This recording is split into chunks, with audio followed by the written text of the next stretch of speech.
Hey everybody, Peter Zeihan here, coming to you with the most recent in our Ask Peter series.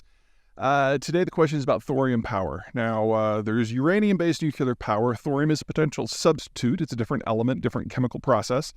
And according to its promoters, thorium is better because it is more difficult to turn into nuclear weapons on the back end. So if you can remove a lot of the proliferation concerns of a uranium power cycle, then maybe we can get rid of some of the obstacles to adopting nuclear power on a broader scale. The short version is probably not, but to understand that, you have to understand how uranium works. So, when you mine uranium, you get something that is basically ore where a very small percentage of it is usable. Uranium decays over time, over decades, over centuries, over millennia, and you only get a few tenths of a percent of it that is actually the stuff that you need. So what you have to do is you have to mill it to get rid of all the stuff you don't need at all. And you're left with raw uranium in a form that they call yellow cake, which is a powder. And then you complex that in a compound called uranium hexafluoride, which is solid at room temperature. So you then heat it up a lot and throw it into a gas centrifuge where you spin out the different isotopes. When nuclear material degrades, half-life, all that good stuff, it comes up with different atomic weights. And by putting it into a gas chamber and centrifuging it down, you can increase the cut of the part that is actually fissile that you can use to achieve an atomic reaction. And in the case of a civilian power system, you're after something between 3.5% and 5% roughly. Everyone has their own preferred mix, but that's usually the range. Now, once you have that kind of enriched fuel, you then compound it into a structure like a fuel rod, and then that goes into a nuclear power reactor where it goes through fission. The fission generates heat, the heat drives turbines, the turbines generate the electricity. That's grossly oversimplified. That's basically how it works. Okay. On the backside, when you have a spent fuel rod, what has happened is that the uranium, that is the fissile component, has changed. And now its waste material is plutonium. And people can take the plutonium from spent nuclear fuel rods and make plutonium-based nuclear weapons. Now, if you're going to do something with thorium, the problem is it doesn't make it too much better. Plutonium is still the byproduct. And while you don't generate as much plutonium from the use of thorium in your nuclear reactor as you do from uranium, you still get some. In addition, you need a different kind of reactor. The fuel rod fabrication system is different. The purification system is different. The nuclear power reactor system is different. So in exchange for doing a completely new fuel cycle and a completely new power cycle, you're only getting like a quarter less plutonium. Now, yes, it's in a slightly more complicated chemical mix. It does require a little bit different equipment, a little bit more skill in order to extract a thorium-based plutonium byproduct. But the people who are making nuclear weapons aren't doing it for economic reasons. And if you have a standard 1 gigawatt uranium-based nuclear power system, you're going to generate enough waste plutonium every year to make about 6 to 12 crude plutonium devices. You do this with thorium, you might only have enough for 4 to 10.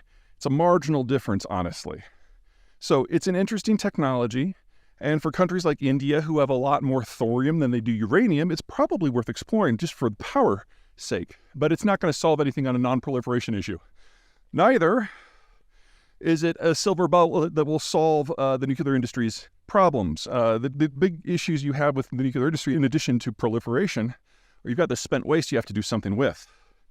Now, in a uranium-based fuel cycle, you can recycle those rods, but doing so extracts the plutonium. And so now you've got plutonium sitting around in probably civilians' hands, which is one of the reasons why in the United States, we, for the most part, don't reprocess it. During the Cold War, it kind of worked because the military could take that plutonium away, but now the military has been slimming down its nuclear arsenal for decades. Demand just isn't there. There is no other use for plutonium, really. It's at least not in the volume that it produces this stuff. And so you're left with a waste disposition issue. Now, other countries have addressed this, if that's the right word, by having some sort of government facility where most of this stuff goes and is interred or is mixed with glass or is buried or whatever. None of these things really solve the problem, but they at least address them. In the United States, we've got something called Yucca Mountain, which is a big storage facility, but it's completely oversubscribed already, which means in the United States, right now, all that spent fuel, unprocessed typically, is stored on the reactor site in a coolant pond, which I would argue is not the best idea. But until we get a couple acts of Congress that either deal with the reprocessing and the plutonium extraction and or create a fundamentally new storage facility that can handle all of the volumes that we need to handle, we're kind of at a stalling point with the nuclear industry in the United States. Barring the development of fundamentally new technologies, of which there are a few interesting ones in play, we're actually going to be seeing nuclear power fall drastically as a percentage of our overall fuel mix. It's been about 20% of the total for the last few decades, but we've only had one new plant come online since 1973, and pretty much all of them are going to be decommissioned over the next 15 to 20 years, which we may have questions over whether that's a smart thing to do, but these facilities are a half-century old plus, which means that with all the solar and wind, assuming it's working perfectly, we're really just going to be standing still when it comes to generation of electricity, much less decarbonization. So this is a piece of the puzzle that we really do need to fix. And it really does require action from Congress. So I have very low hopes that that's actually going to happen, and I'm afraid that thorium isn't going to get us any closer. Sorry. Bye.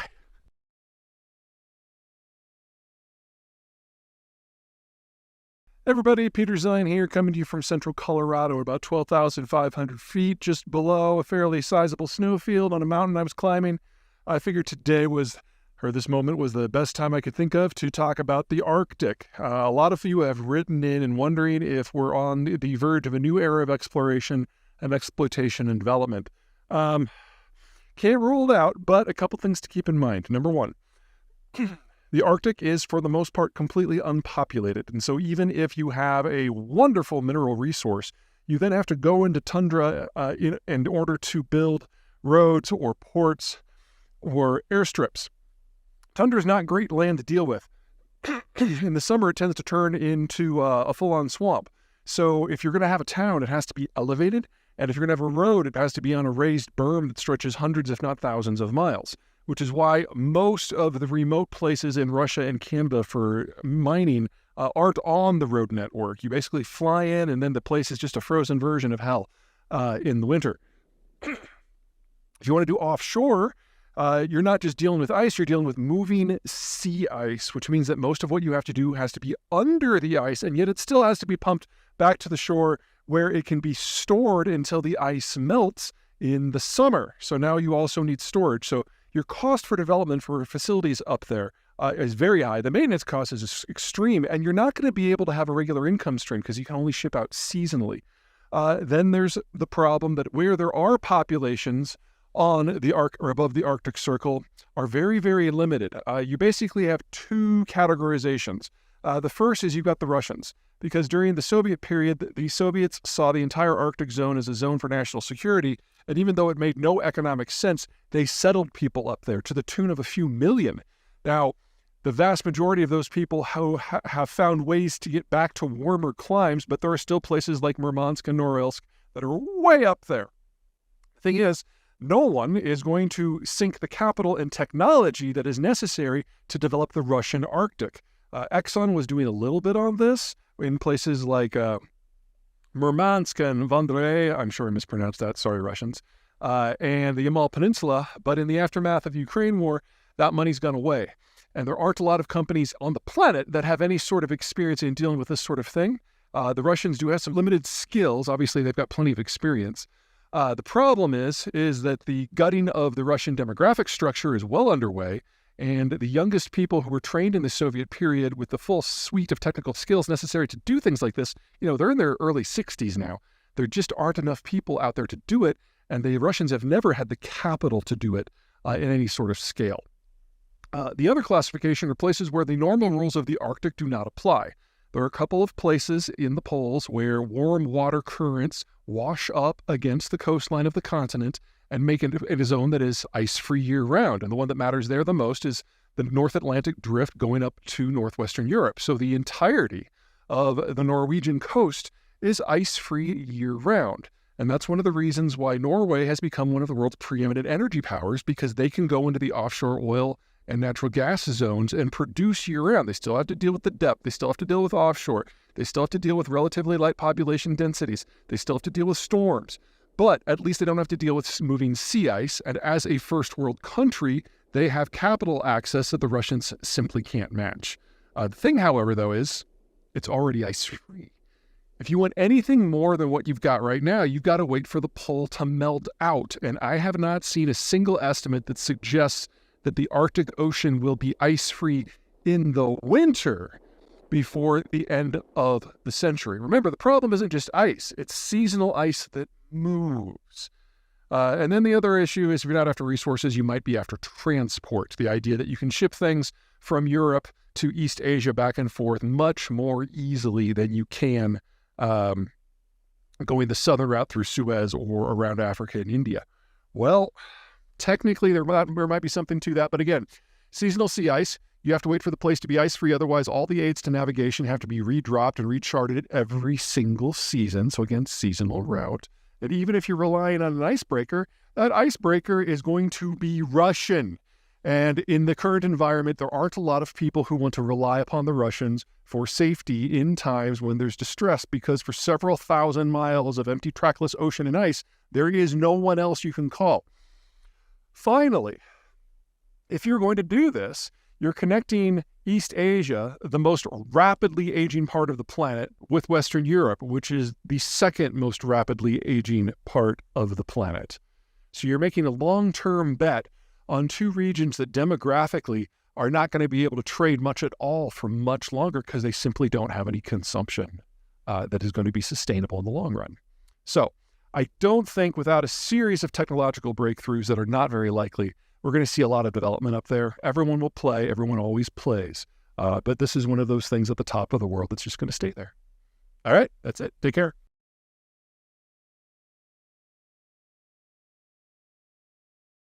Hey everybody, Peter Zeihan here, coming to you from Chicago. I'm recording this on the 14th of November. You'll see it tomorrow on the 15th. The news today is that the APEC Forum, that's Asia Pacific Economic Cooperation, it's a forum that was set up decades ago to help with economic integration among the Asia Pacific region, is having their annual Heads of State Summit in San Francisco, and everyone will be there. But as important that is, and whatever, the real issue is that there's going to be a bilateral standalone meeting between China's chairman, Xi Jinping, and America's President, Joe Biden. Now, there are any number of reasons why it would be a good idea to have a summit right now. There's big issues going on in trade and security. There's the Ukraine war. There's Gaza. There's energy. There's green transition. It goes on and on and on and on and on. I'd be very surprised if they actually meaningfully discuss any of those issues, because there's a much more base problem, and that is China.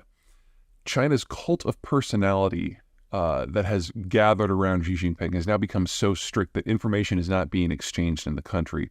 And Xi has basically shot the messenger so many times that he has very little idea of what's going on in his own country or the wider world, whether that's power outages or remember that spy balloon. We now know that Xi wasn't even aware of it until after the entire issue was over.